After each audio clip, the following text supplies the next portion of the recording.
Il existe 3 endroits dans le monde qui semblent n'avoir aucun lien entre eux. Le Venezuela, le Groenland, l'Iran. Un pays sud-américain en crise permanente. Une île glacée aux confins de l'Arctique. Un État du Moyen-Orient sous sanctions depuis des décennies. À première vue, rien ne les relie. Et pourtant, ils sont au cœur de la plus grande compétition géopolitique de notre époque. Une compétition silencieuse. Stratégique. Systémique. Les États-Unis et la Chine ne se battent pas seulement pour des territoires. Ils se battent pour définir les règles du XXIe siècle. Qui fixera les normes du commerce mondial? Qui contrôlera les ressources stratégiques? Qui dominera les routes énergétiques? Qui décidera quelle monnaie structure l'économie globale? Car au fond, ce conflit ne porte pas uniquement sur des frontières. Il porte sur un système. Un système financier. Un système monétaire. Un système de pouvoir. Et dans ce jeu, les deux puissances ne jouent pas selon les mêmes règles. L'Amérique agit comme une puissance installée.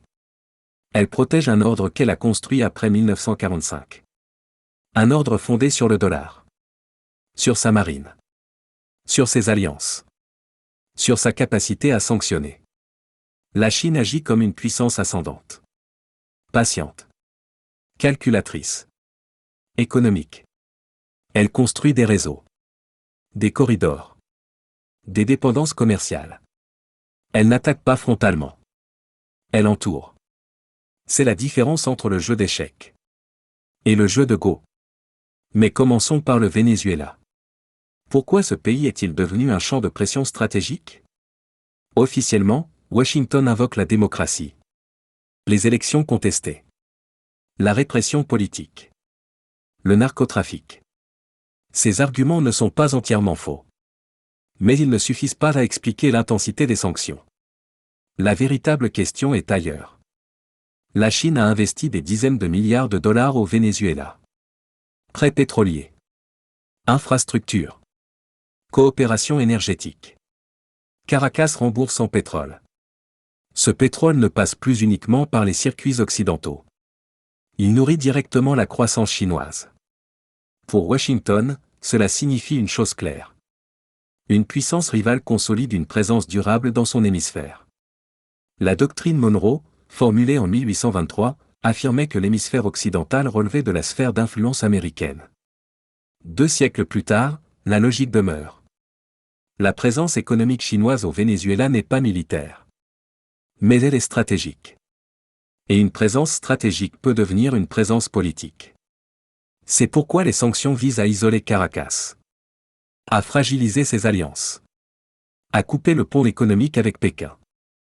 Ce n'est pas uniquement une question de droits humains. C'est une question d'équilibre de puissance. Passons au Groenland. Pourquoi une île glacée suscite-t-elle autant d'intérêt? Parce que la glace fond.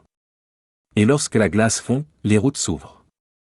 L'Arctique devient un raccourci entre l'Europe et l'Asie. Plus rapide que le canal de Suez.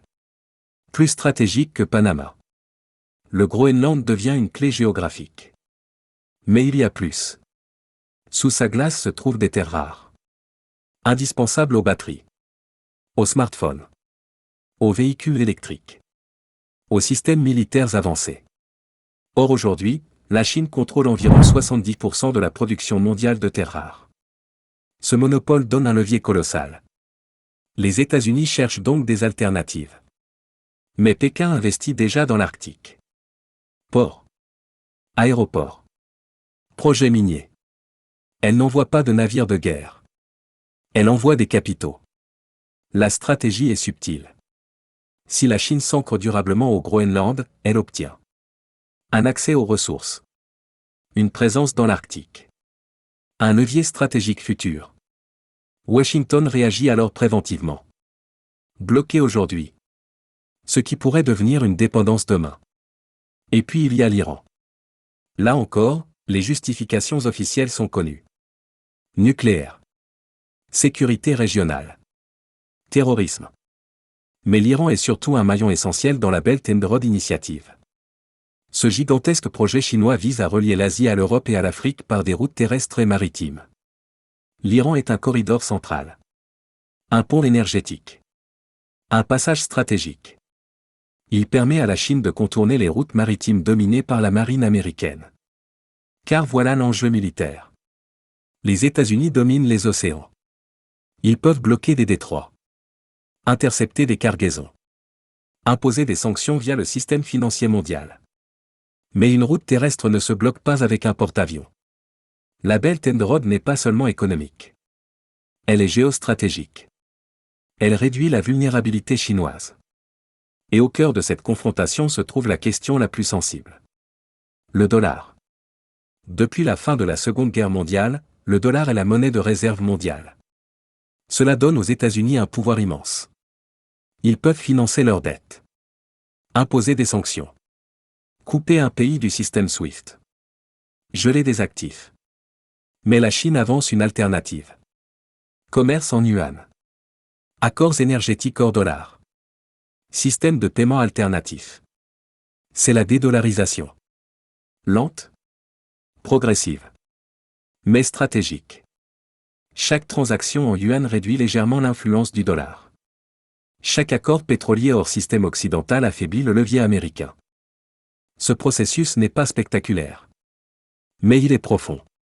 Et pour Washington, il est existentiel. Car si le dollar perd son statut central, le pouvoir de sanction s'érode. Le financement de la dette devient plus coûteux. La domination financière vacille. Voilà pourquoi le Venezuela, le Groenland et l'Iran ne sont pas des dossiers isolés. Ils sont des points de pression dans une bataille systémique. Une bataille entre un ordre unipolaire fondé sur la domination financière et militaire, et un ordre multipolaire fondé sur des réseaux économiques alternatifs. Mais attention! Ce conflit n'est pas noir et blanc. L'Amérique défend un système qui a permis une stabilité relative depuis 1945. Mais elle a aussi utilisé les sanctions comme instrument politique massif. La Chine promet développement et infrastructures. Mais elle construit aussi des dépendances. Aucune des deux puissances n'est purement morale. Aucune n'est totalement neutre. Ce que nous observons est une transition de puissance. Et l'histoire montre que ces transitions sont les moments les plus dangereux. Quand une puissance dominante sent son influence diminuer, elle peut devenir plus agressive. Quand une puissance montante gagne en confiance, elle peut devenir plus ambitieuse. Entre ces deux dynamiques, le monde entier se trouve pris. Alors que va-t-il se passer? Personne ne le sait. Un maintien prolongé de l'hégémonie américaine? Un monde multipolaire structuré par la Chine? Ou une confrontation plus directe? Une chose est certaine. Le XXIe siècle ne sera pas statique. Les règles changent. Les alliances se déplacent. Les systèmes monétaires évoluent. Et derrière chaque crise régionale se cache souvent une bataille plus vaste. Le Venezuela. Le Groenland. L'Iran. Ce ne sont pas de simples actualités. Ce sont des indicateurs. Des signaux faibles d'un basculement global. Si cette analyse vous a aidé à comprendre les forces invisibles qui façonnent notre monde, abonnez-vous. Parce que comprendre ces dynamiques n'est plus un luxe. C'est une nécessité. Nous entrons dans une période où les équilibres se redessinent. Et dans ces moments-là, l'information devient pouvoir. Le XXIe siècle s'écrit maintenant. Et il se joue sous nos yeux.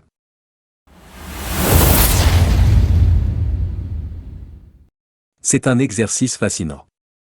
Analyser le XXIe siècle non pas comme une suite d'événements, mais comme un échiquier géopolitique, nous offre des clés de lecture uniques pour notre propre évolution. Dans ce jeu de grande puissance, la survie et la domination ne dépendent pas seulement de la force brute, mais de l'agilité, de l'influence et de la gestion des ressources. Voici 5 leçons de stratégie appliquées au développement personnel, inspirées par la réalpolitik moderne. Première leçon, la doctrine de la souveraineté cognitive. Dans le jeu des puissances, celui qui contrôle le récit, le soft power, contrôle l'issue du conflit. La leçon, ne soyez pas une colonie idéologique. Nous sommes souvent envahis par les algorithmes et les opinions d'autrui, ce qui revient à laisser une puissance étrangère dicter votre politique intérieure. L'application, développez votre propre indépendance intellectuelle. Filtrez vos sources d'information et protégez votre attention comme une ressource stratégique nationale. Celui qui ne définit pas ses propres objectifs devient l'outil des objectifs d'un autre. Deuxième leçon, le pivot stratégique. L'agilité face à l'obsolescence. Les puissances qui stagnent sur leurs anciens modèles, comme les empires industriels face au numérique, s'effondrent. Le XXIe siècle valorise la capacité de pivoter rapidement. La leçon, votre identité ne doit pas être une structure rigide, mais une plateforme adaptable. L'application, pratiquez l'autodidaxie permanente. Si une compétence devient obsolète à cause de l'IA ou du marché, ne luttez pas pour protéger le passé. Investissez massivement dans de nouveaux théâtres d'opération, nouvelles compétences, nouveaux réseaux, avant que l'ancienne économie ne vous rattrape. Troisième leçon, la gestion des interdépendances. Aucune puissance n'est totalement autarcique. La force réside dans la création de dépendances chez les autres tout en minimisant les siennes. La leçon, dans vos relations professionnelles et personnelles, devenez indispensable mais libre. L'application, identifiez votre avantage comparatif. Que possédez-vous, talent, accès, savoir, que les autres ne peuvent pas répliquer facilement. En devenant un nœud central dans votre réseau, vous gagnez un levier de négociation sans avoir besoin de recourir à la force ou au conflit. Quatrième leçon, la résilience de l'infrastructure critique. Une puissance peut avoir la meilleure armée, si son réseau électrique ou ses réserves de change flanchent, elle perd. La leçon, le succès visible n'est rien sans une base solide. Votre infrastructure critique, c'est votre santé mentale, votre sommeil et votre épargne de précaution. L'application, ne sacrifiez jamais vos fondations pour une victoire tactique immédiate. Le burn-out est l'équivalent d'une faillite d'État. Fortifiez vos lignes de ravitaillement, votre énergie et vos finances, pour tenir sur le long terme, la longue vue stratégique. Cinquième leçon, la cyberguerre intérieure. Maîtrise du signal contre bruit. Le XXIe siècle est celui de la guerre hybride, la désinformation et le sabotage interne. La leçon, vos plus grands saboteurs ne sont pas vos concurrents, mais vos propres biais cognitifs et vos doutes, le bruit interne. L'application, apprenez à décoder vos propres émotions comme un service de renseignement analyse des signaux cryptés. Ne réagissez pas à chaud aux provocations extérieures. Une puissance qui réagit de manière émotionnelle est une puissance manipulable. Restez froid, analysez les données, et agissez avec précision. Le monde ne vous donnera jamais une place de choix par simple courtoisie. Au XXIe siècle, l'indécision est une capitulation. Ne soyez pas le territoire sur lequel les autres mènent leur guerre, soyez la puissance qui définit les règles de son propre engagement. Élevez vos standards, sécurisez vos alliances, et avancez avec la certitude de celui qui a déjà visualisé la victoire. Le siècle est en mouvement. À vous de commander votre destin.